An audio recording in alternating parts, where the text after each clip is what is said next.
Hey guys, welcome back to Trek on the Tube. This is yet another review and Easter eggs video. Today we're talking about Star Trek Short Treks Episode 9, The Girl Who Made the Stars. It's the second animated short in this new batch of short treks.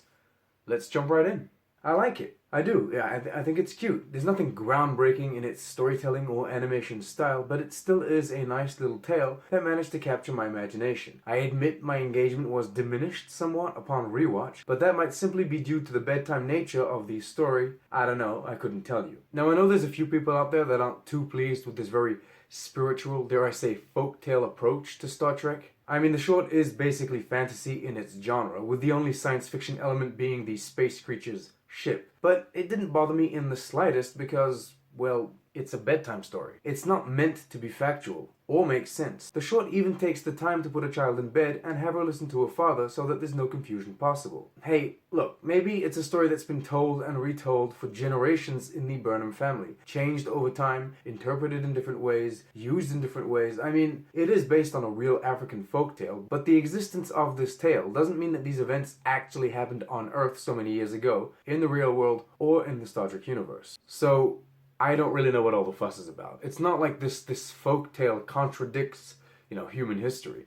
It just adds to human culture. If I did have one complaint regarding the coherence of it all, however, it would rather be that this fable of sorts is being told to Michael Burnham specifically. Now don't get me wrong, it was fun seeing her and her biological father animated like this. And it was great to have a tie-in to that opening monologue from Discovery Season 2. You know, the one that seemed kind of out of place at the time because it had no context. Anyway, what I want to say is, now that we've seen this, one could wonder why Burnham was so anti-faith, anti-religion, anti-spirituality in that season of Discovery. Maybe it's as simple as the Vulcan upbringing took it out of her and molded her mind into a more pragmatic, calculating machine, but I don't know, I feel like this was an important moment in her childhood, or at least an important memory of her and her father, and it would have stuck with her through the years.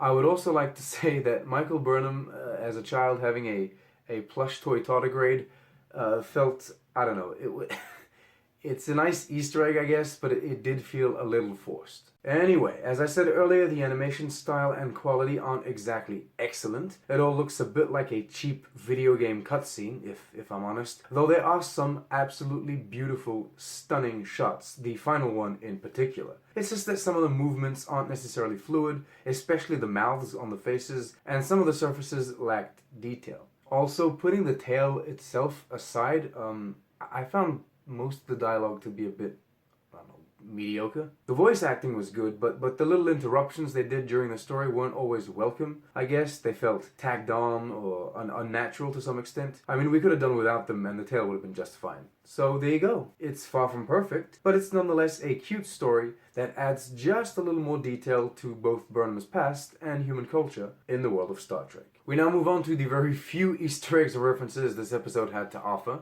For starters, as I mentioned earlier, this is a visual, animated telling of the story that Burnham tells in the opening scene of Discovery Season 2. The starbase on which Burnham and her parents are seem to be of the same type or model as Starbase 1, the starbase featured in the first season of Discovery during the Klingon War arc. Burnham's father is wearing a black Section 31 badge. He's voiced by Kenrick Green, Sonequa Martin Green's real-life husband. He also appeared as the live-action version of Burnham's father in the second season of Discovery. And finally, to end this, the internet mentioned that the little beeps and boops made by the computer system in Burnham's bedroom were taken from the Next Generation era. It could be seen as an inconsistency, but Discovery has already shown us that Section 31 specifically has advanced tech, like for example the comm badges, so a few beeps don't seem too outlandish.